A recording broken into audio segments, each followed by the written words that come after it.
Sinagot ng isang geopolitical analyst ang tanong ni Congressman Paulo Duterte kung CIA nga ba o Pilipinas ang pinagsisilbihan ng Armed Forces of the Philippines. Alamin ang detalye sa report ni Almar Forzuelo.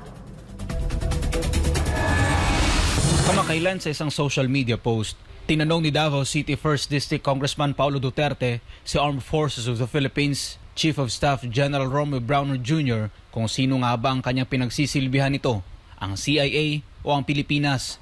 Nag-ugat ang nasabing tanong ng mababatas matapos na mabanggit ni General Browner ang Typhoon missile system ng Amerika na nasa bansa.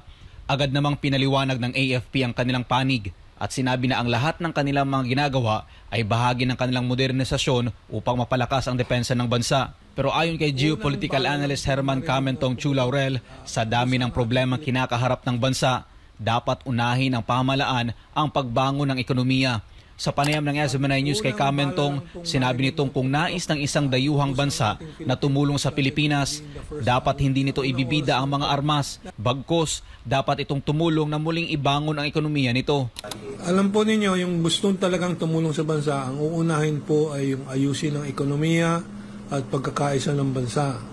Binigyang diin nito na dahil sa matinding korupsyon na nangyayari sa Pilipinas, takot ng mamuhunan ang mga investor at dahil dito, napag-iiwanan na tayo ng ibang bansa pagdating sa ekonomiya. Talagang ang kailangan ng focus ng bayan natin, ekonomiya natin. Nasisira na talaga po, near collapse na po. Our stock market is the lowest in ASEAN. Ang ating GDP tayo nasa kulelat na dito sa 5 original members of ASEAN. Tungkol naman sa tanong kung may kumpas nga ba sa Amerika ang mga nangyayari sa ating bansa, ito ang naging kanyang sagot. Asigurado po ito lahat ng mga nangyayari na sa Pilipinas, ang pagwawasak po ng national unity natin, mga plano ng Amerikano, ang pagwawasak ng ekonomiya natin, mga plano ng Amerikano po ito. Dahil po ang mga hakbangin po ng Amerikano sa pagdi-destabilize ng bansa para ihanda sa gera, ay unang-una wasakin ng ekonomiya. Yun din ang nangyari, ang ginawa nila sa Ukraine. 2014 pa, winasak na po nila ang national unity ng Ukraine by a coup d'etat.